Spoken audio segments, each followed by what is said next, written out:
Il était une fois une femme nommée Emma dont le jour du mariage promettait d'être aussi parfait qu'un rêve. Elle avait imaginé chaque détail, la douce dentelle de sa robe, la lumière dorée du soleil traversant les vitraux de l'église, le sourire affectueux de son époux. Mais le jour J, une révélation inattendue transforma son conte de fées en une épreuve de force et de résilience. Ce matin-là, Emma se tenait devant un miroir en pied, ajustant les plis de sa robe de mariée ivoire. Le tissu scintillait de minuscules perles cousues main, et son voile tombait délicatement sur ses épaules. Malgré la beauté qui l'entourait, elle ne parvenait pas à se débarrasser d'un lourd sentiment. Sa meilleure amie, Lily, la poussa d'un geste espiègle. « Emma, tu ressembles à une déesse, » dit Lily avec un sourire. « Si Paul hésite un instant devant l'autel, je l'Y entraînerai moi-même. » Emma rit, mais son rire était creux. Son cœur battait fort et elle n'arrivait pas à oublier la tension ressentie lors du dîner de répétition.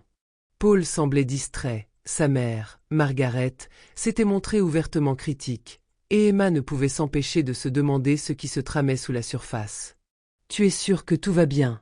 demanda Lily, remarquant le regard lointain d'Emma.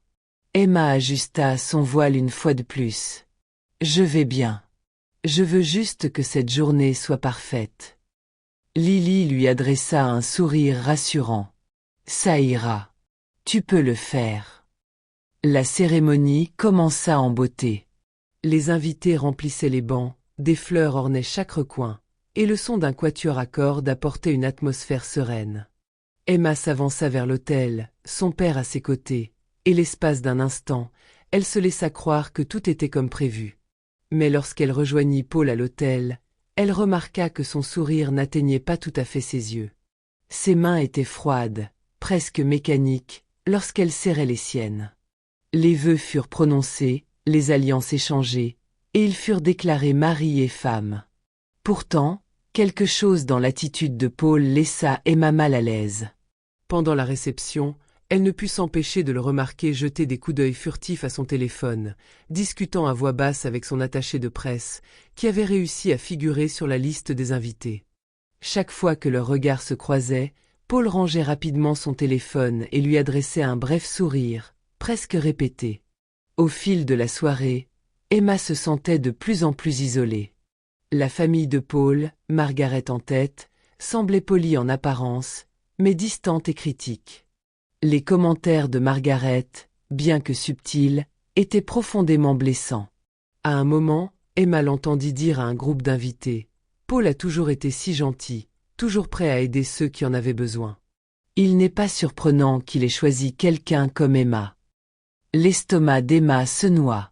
Son amie Lily croisa son regard de l'autre côté de la pièce et s'approcha. « Emma, » dit Lily à voix basse. « J'ai entendu.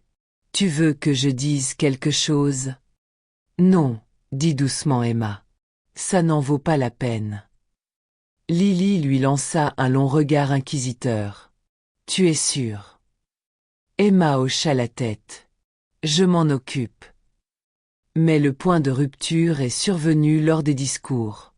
Margaret a pris le micro et, sur son ton mielleux habituel, a loué la générosité de Paul. Puis elle a ajouté « Il a toujours été si charitable, si disposé à aider les plus démunis. Je suppose que c'est pour cela qu'il a choisi Emma. Elle est sa dernière bonne action. » Emma se figea, les mots la transperçant comme une lame. Elle se tourna vers Paul, espérant un signe de solidarité, mais il fixait son assiette, évitant son regard. La soirée s'acheva lorsqu'Emma sortit sur le balcon prendre une bouffée d'air frais. La brise fraîche de la nuit lui caressa le visage et elle laissa échapper un souffle tremblant. À l'intérieur, la musique continuait, les rires et le tintement des verres étouffés par les portes vitrées. Elle avait rêvé de ce jour comme du début d'une vie remplie d'amour et de respect. Maintenant, elle se remettait en question. Alors que la nuit avançait, Emma comprit qu'elle ne pouvait plus continuer ainsi. Elle retourna dans la salle de réception, retrouva Lily et lui annonça discrètement qu'elle était prête à partir. Ensemble, elles quittèrent le bâtiment, laissant la fête et le poids de la journée derrière elles. Dès cet instant, Emma sut qu'elle avait le choix. Ce n'était pas la vie qu'elle avait imaginée, mais elle n'était pas impuissante.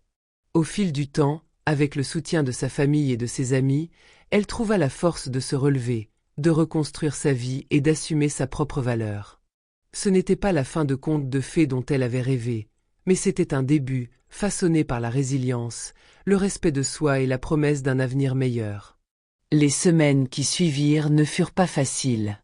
Emma retourna dans son petit appartement, celui qu'elle n'avait pas encore complètement quitté, et passa ses journées à déballer les souvenirs qu'elle avait autrefois espéré laisser derrière elle. Les photos de mariage qu'elle avait soigneusement choisies pour les cadres trônaient désormais dans une boîte dans un coin. Les faire-part, les souvenirs et même le voile de dentelle qu'elle chérissait, autant de souvenirs d'une vie qu'elle ne construisait plus, lui semblaient comme des poids dont elle ne pouvait pas encore se débarrasser. Lily, fidèle à sa parole, resta présente. « Il faut que tu sortes », dit-elle à Emma un après-midi d'une voix ferme. « Faisons quelque chose d'amusant. Pas de discussion de mariage, pas de drame familial. Juste nous deux. » À contre-cœur, Emma accepta. Elles se rendirent à une exposition d'art en centre-ville, où les coups de pinceau sur la toile semblaient faire écho à ses propres émotions, frustration, incertitude, mais aussi des lueurs d'espoir. Ensuite, elles s'arrêtèrent pour prendre un café, et Emma se surprit à rire d'une des imitations ridicules de Lily. L'espace d'un instant, elle se sentit redevenue elle-même. « C'est l'Emma que je connais », dit Lily en levant sa tasse. « Bon retour. » Emma sourit, mais le poids de tout cela persistait dans son esprit. La date du procès pour l'annulation approchait. Elle n'avait aucune envie d'une longue bataille juridique. Elle voulait juste tourner la page. Chaque fois que son téléphone vibrait, elle se crispait, s'attendant presque à un message de Paul ou de sa famille. La plupart du temps, il s'agissait simplement de sa mère qui prenait de ses nouvelles, ou d'un collègue qui se demandait si elle serait bientôt de retour au bureau. Le jour arriva enfin où Emma s'assit en face de Paul dans une salle d'audience. Il avait l'air aussi élégant que jamais, mais quelque chose de différent se lisait dans son regard, moins d'assurance, plus de regret. Aucun d'eux ne s'adressa directement à lui. Leurs avocats s'occupèrent des détails. Lorsque le juge mit officiellement fin à leur bref mariage, Emma ressentit un étrange mélange de tristesse et de soulagement. C'était fini. Elle était libre. Dans les mois qui suivirent, Emma reprit peu à peu sa vie en main. Elle reprit son travail d'écrivaine indépendante et se lança dans de nouveaux projets. Ses histoires, autrefois légères et romantiques, avaient désormais une profondeur qui trouvait un écho auprès des lecteurs. Elle s'inspirait de ses propres expériences, non pas en tant que victime, mais en tant que personne ayant appris à se tenir debout. Un soir, alors qu'elle rédigeait un article dans son café préféré, Emma leva les yeux et vit entrer un visage familier. Un homme qu'elle reconnaissait vaguement, lui ayant donné un cours d'écriture créative des années auparavant. Il lui sourit chaleureusement et s'approcha de sa table. « Emma, c'est ça ? Ça fait longtemps, dit-il. Je m'appelle Marc. » Tandis qu'ils discutaient, Emma ressentit une étincelle de complicité qu'elle n'avait pas ressentie depuis une éternité. Marc était gentil, attentionné et sincèrement intéressé par son travail. Ils échangèrent leurs numéros et Emma se surprit à sourire en rentrant chez elle ce soir-là. Pour la première fois depuis longtemps, elle ressentait un regain d'espoir non seulement pour l'amour, mais aussi pour l'avenir qu'elle reconstruisait lentement, étape par étape. La douleur du passé n'avait pas disparu, mais elle ne la définissait plus. Emma avait retrouvé sa force, sa dignité et surtout sa confiance en elle. Emma et Marc ont commencé à passer plus de temps ensemble. Cela a commencé par des rencontres informelles autour d'un café, pour discuter de leur dernier projet d'écriture, échanger des recommandations de livres et partager leurs rêves créatifs. Marc avait un don pour la narration qui inspirait Emma. Il parlait des personnages comme s'il s'agissait de vraies personnes, leurs difficultés et leurs triomphes faisant écho aux siens. Lentement mais sûrement, Emma s'est sentie plus ouverte, non seulement sur son écriture, mais aussi sur son passé récent. « Ça a dû être dur », dit Marc un soir après qu'elle lui eut parlé de son mariage raté. Son ton était doux et son regard bienveillant. « Mais tu sembles plus forte grâce à ça. » Comme si ça t'avait aidé à comprendre ce que tu voulais vraiment.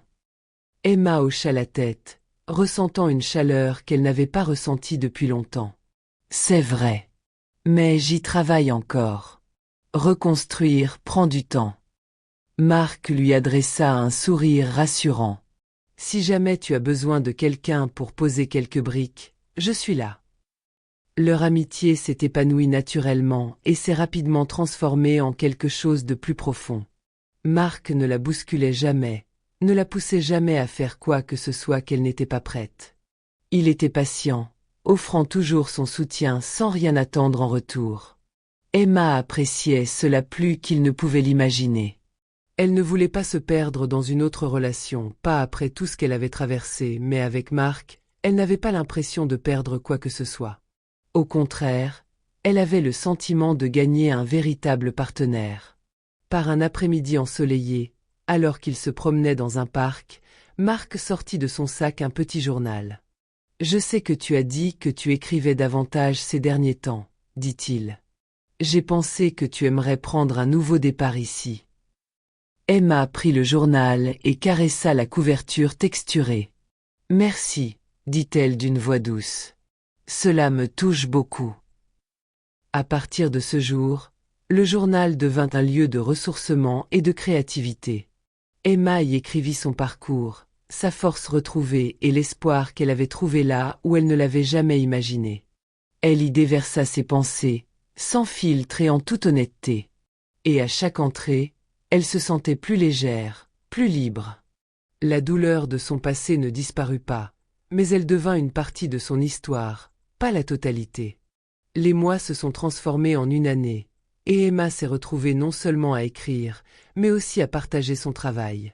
Elle a soumis des essais et des nouvelles à des magazines, et a même créé un petit blog où elle pouvait échanger avec d'autres écrivains.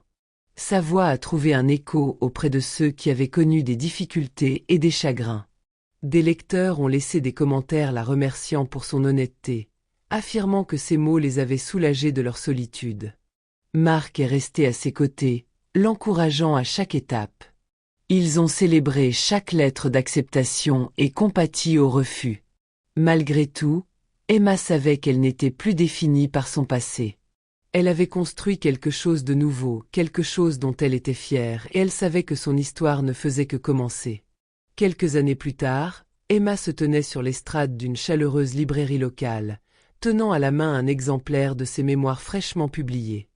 La foule d'amis, de collègues écrivains et de sympathisants remplissait la salle, leurs visages rayonnant d'impatience. En les contemplant, Emma ressentit une vague de gratitude. Ce moment marquait l'aboutissement de tout ce qu'elle avait lutté pour reconquérir, sa voix, son estime de soi et sa force. Elle commença à lire un extrait, ses mots résonnant clairement et avec assurance. Son histoire ne parlait pas seulement de chagrin, mais de guérison. Elle partageait son cheminement pour surmonter la trahison, trouver sa propre valeur et apprendre à saisir les possibilités offertes par la vie. Son public l'écoutait attentivement, et lorsqu'elle eut terminé, la salle éclata d'applaudissements. Après la lecture, alors qu'elle dédicaçait des exemplaires au lecteur, elle remarqua Marc au fond de la salle. Il croisa son regard et lui adressa un petit sourire fier. Emma ne put s'empêcher de lui rendre son sourire, le cœur gonflé de bonheur. Marc avait été là pour elle comme personne d'autre ne l'avait fait, et au fil du temps, leur relation s'était transformée en une relation solide et sincère. Il n'était pas seulement un partenaire, c'était quelqu'un qui la voyait vraiment telle qu'elle était, et non pour ce qu'elle avait vécu.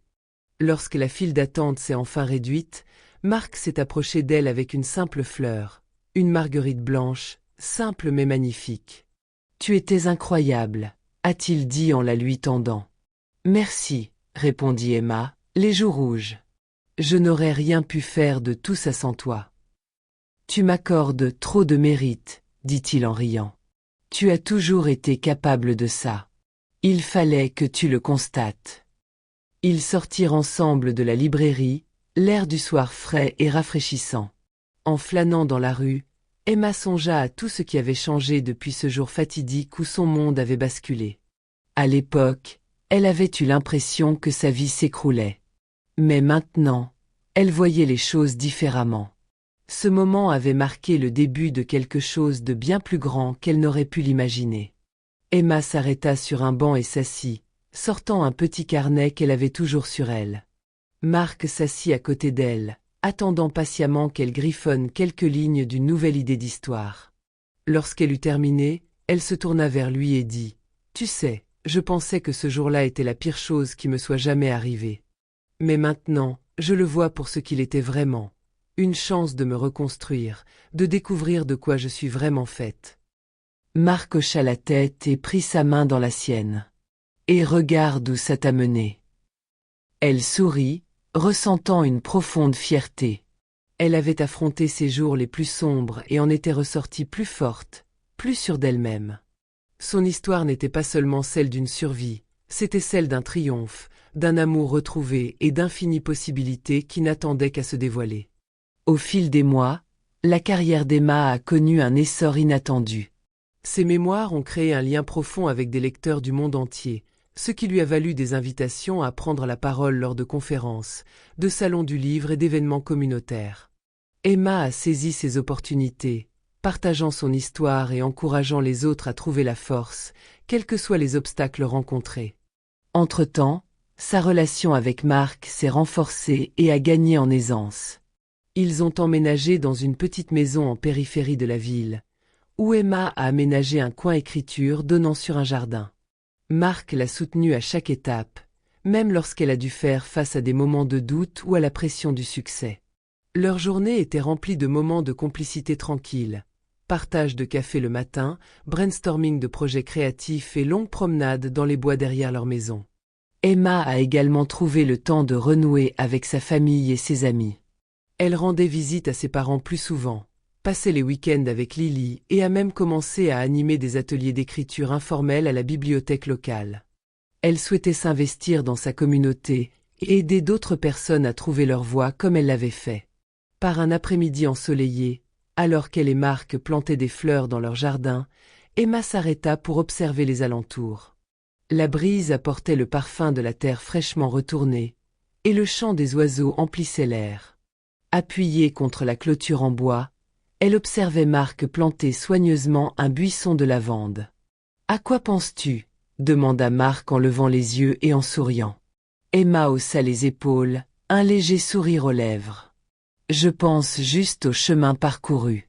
Il y a quelques années, je n'aurais jamais imaginé ça, rien de tout ça. » Il s'essuya les mains sur son jean et s'approcha d'elle. « La vie a une drôle de façon de nous surprendre, » dit-il. « Mais tu as mérité chaque parcelle de ce bonheur. Tu t'es battue pour l'avoir. » Elle hocha la tête, le cœur gonflé d'un mélange de gratitude et de contentement. « Avant, je pensais que la force, c'était de ne jamais se briser, » dit-elle. « Mais maintenant, je réalise que c'est la façon dont on se reconstruit après. Il s'agit de créer une vie dont on est fier, étape par étape. » Marc lui prit la main, ses doigts chaleureux et rassurants. « Et tu as réussi. » Ensemble, ils se tenaient là, entourés du jardin en pleine croissance et de la vie qu'ils avaient bâtie.